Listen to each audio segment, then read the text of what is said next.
Niki pun dadi patung saged boten dadi patung kan tok kutuk to. Oh, tok kutuk mergo tak gawane Bali ya, Om. Tak gawane mulih. Mengko ben nembang sik. Oh ya. Heeh.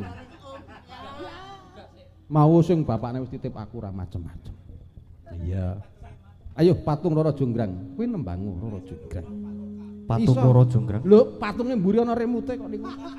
Iso nembang mawon. Kowe nembang ya patung Roro Jonggrang. Heeh. Tak untir potensione kik ngerak njuk muni kok. Kok sik nganggo remote. Iya, di remote. Iya. Wis. Iya. Ora iso iki. Ora iso lek ora dicium Mas Gading. Waduh. Aku njaluk di peluk Mas Gading wis. Iya, iya.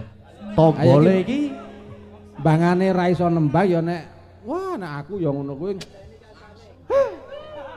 Cah lanang kok. Patung Jonggrang. Nah, kuwi nembang. Lho, langsung dadi. Langsung mari le dadi patung. Brian.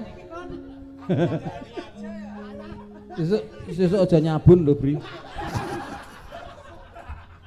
Ayo. Ya. Ayo, wah jan kaya ngono kok ya. Ya, syukur. Berarti wis dipeluk. Nggih, sampun. Wis iso nembang. Wis saged. Pun semangat iki kula. Iya, alhamdulillah bisa gelem nembang.